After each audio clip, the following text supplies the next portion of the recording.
Bienvenue dans la lettre de l'acheteur, le magazine des matières premières agricoles, une émission à retrouver toutes les 2 semaines sur TV Finance, et on reviendra d'ailleurs en toute fin d'émission sur la région des Hauts-de-France. On découvrira la production et les spécificités. C'est le président de la Chambre d'agriculture qui répondra à nos questions, mais avant cela, on regarde quelques actualités liées aux matières premières. Et si toutes les céréales voient leur prix flamber en ce moment, l'exception reste le riz qui profite d'une relative sérénité. Beaucoup d'experts y voient la principale raison, la nature de l'utilisation du riz au plan mondial, essentiellement destiné à la consommation humaine directe. Il représente ainsi une alimentation de base pour près de 3 milliards de personnes dans le monde, principalement réparties en Asie, en Afrique subsaharienne et en Amérique latine. C'est ce qui lui permet d'échapper aux soubresauts connus sur le cours du blé, du soja ou du maïs, des matières premières utilisées pour l'industrie de l'alimentation animale. Il n'y a aucun risque de pénurie de riz et les fortes pluies améliorent les perspectives de production. Le riz a donc réellement un statut à part. Et résultat d'entreprise, le fabricant Crystal Union a réalisé un bénéfice de 69 millions d'euros sur l'exercice décalé 2020-2021. De retour dans le vert après 2 années de pertes, 89 millions d'euros de pertes l'an passé. Le chiffre d'affaires a été porté par les ventes de gel hydroalcoolique et aussi une restructuration de ses activités. Alain Commissaire, le PDG de Crystal Union, 2e producteur français de sucre, se montrait optimiste quant au maintien des bons résultats pour la saison 2020-2022 et les prix du sucre restant à de bons niveaux, la récolte de betteraves sucrières étant également en très bonne voie. Et enfin, on passe à la saison du citron. La production a été bonne et c'est la commercialisation en revanche qui pêche. 50 tonnes de vendues seulement du fait notamment des confinements et de la fermeture des restaurants. Certains agrumiculteurs ont pu trouver de nouveaux circuits de vente comme les épiceries, les grossistes ou les transformateurs en France et en Europe. La filière compte également se développer et plante de nouveaux arbres chaque année. L'objectif est de passer la barre symbolique des 100 tonnes par an d'ici 4 ou 5 ans. 2000 arbres ont été plantés depuis 1 an selon l'association pour la promotion du citron de Menton. Et à tout de suite pour l'interview du Mag de l'acheteur.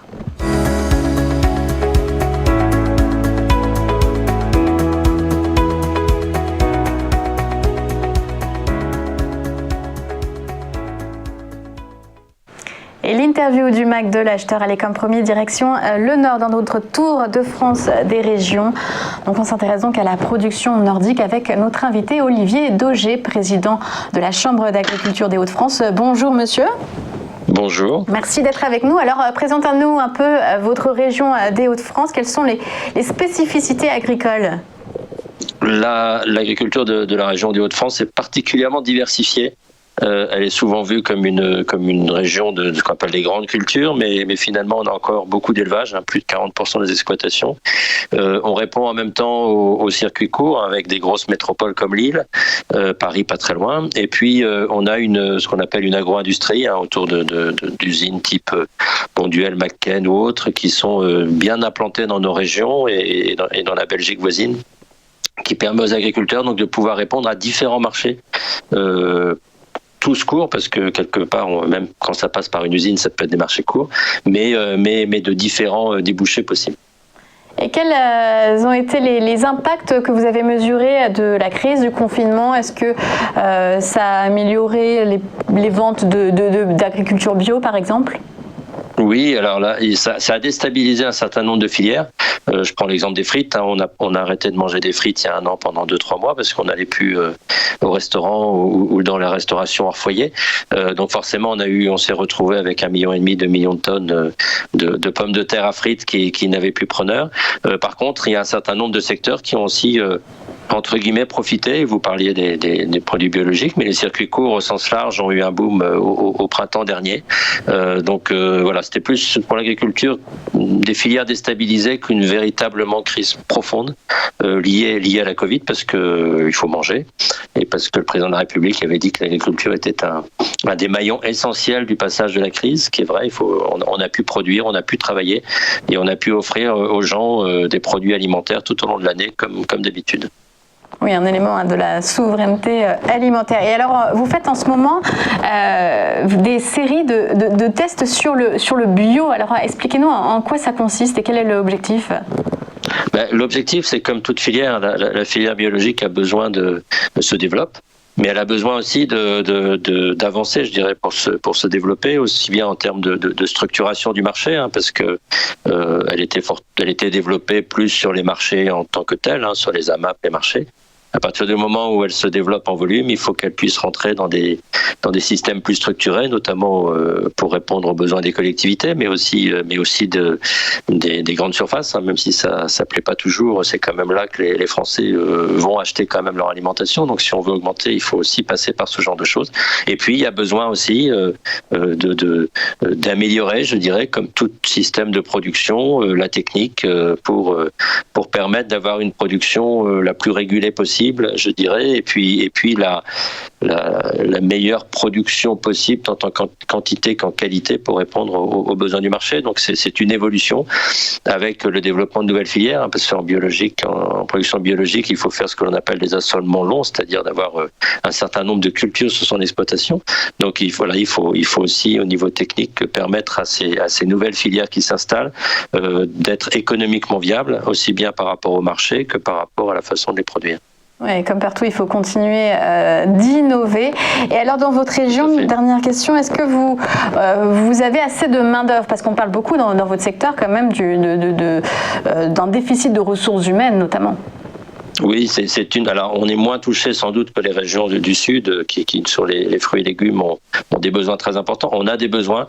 C'est vrai que c'est toujours une problématique tous les ans de trouver de la main-d'œuvre au moment opportun. En plus, les saisons sont pas toujours aux mêmes dates. Cette année, la nature est en retard, je dirais, par rapport aux dernières années. Donc, il faut aussi trouver des gens qui viennent, qui soient relativement souples en matière de dates possibles. Et puis des volontaires, parce que souvent c'est quand même des travaux. Ces travaux-là c'est bien, c'est des travaux un peu physiques, donc c'est bien, ça permet de garder la forme, mais il faut aussi trouver des volontaires qui acceptent ces travaux un peu plus physiques sur des périodes plus ou moins courtes, mais assez intensives. Donc c'est un des enjeux. Mais il faut dire aussi que l'agriculture emploie aussi de plus en plus de personnes. L'agriculture évolue, quel que soit le système, biologique aussi, avec des nouvelles techniques. Et finalement, l'agriculture est très moderne dans sa façon de travailler. Et c'est ça qu'on essaye aussi de mettre en avant pour attirer des jeunes sur des métiers qui utilisent aussi des robots, des nouvelles technologies, un certain nombre de choses. C'est pas un métier qu'à l'ancienne, je dirais. C'est un métier qui continue à développer un certain nombre de choses en utilisant, et ces robots notamment pour le désherbage ou autre, permettent de répondre à la volonté d'être moins dépendant des produits phytosanitaires, des pesticides, et aussi de moderniser nos métiers pour répondre au marché à des prix relativement tenue, je dirais, parce qu'il faut répondre à tous les budgets, à tous les porte-monnaies. Et ça, c'est très important pour nous. Oui, répondre aux besoins des consommateurs. Merci beaucoup, Olivier Daugé, d'avoir répondu à nos questions. Je rappelle que vous êtes président de la Chambre d'agriculture des Hauts-de-France.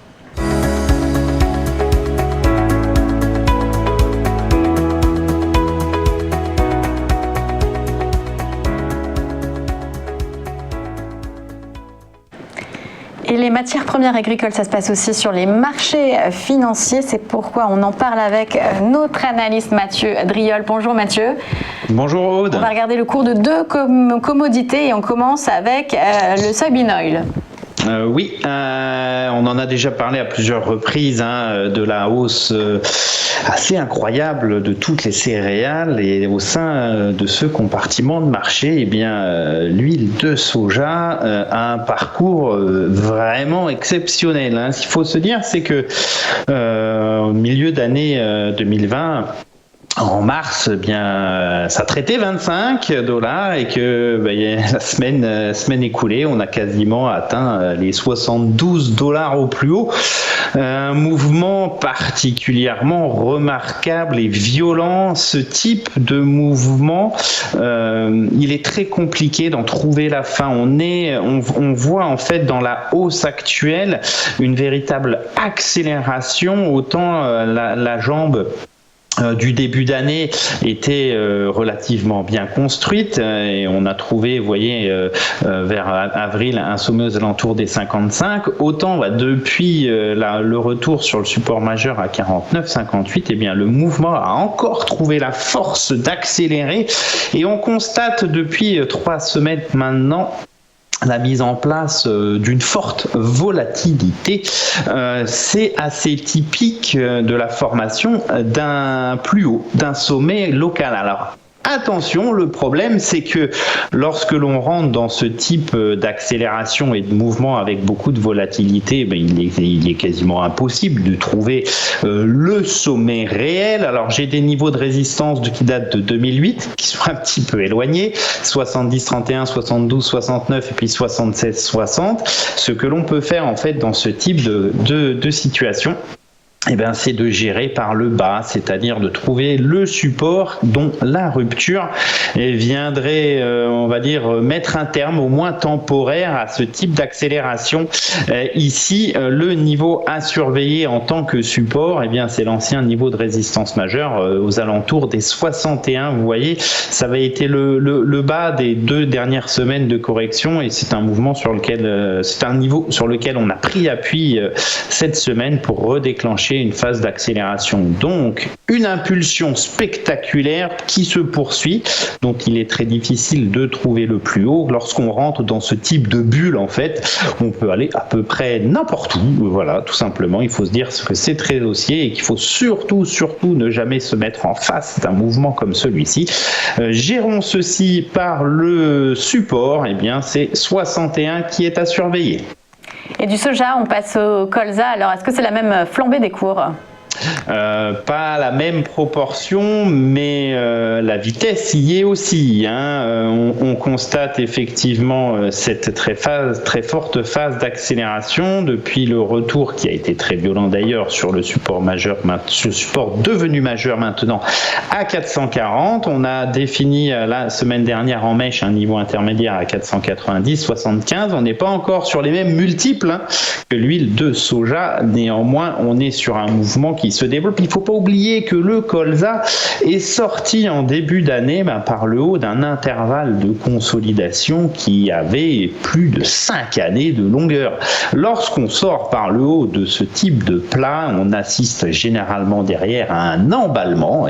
C'est le cas encore en ce moment. Tout le monde court derrière le papier, derrière le colza. Il n'y en a pas beaucoup, il y a des besoins et on n'en trouve pas malheureusement. Ça s'emballe, ça peut s'emballer là aussi et on peut assister à des accélérations dévastatrices. Très difficile, toujours dans ce type de situation, de trouver le sommet réel. J'ai des niveaux d'extension vers 562 et 590 mécaniquement que je vise. Là aussi, on peut gérer plutôt par le bas. Donc on surveille 490,75, le dernier creux assez notable que l'on a fait sur le colza. Si effectivement il venait à être enfoncé, on assisterait probablement à une phase de digestion de l'impulsion haussière. Tant que ça n'est pas le cas, c'est toujours plus haut plus tard. Merci pour ce décryptage, Mathieu Driol. Je rappelle que vous êtes analyste chez Day by Day. C'est la fin de ce mag de l'acheteur. Merci de l'avoir suivi et tout de suite le JT de Vue d'ailleurs.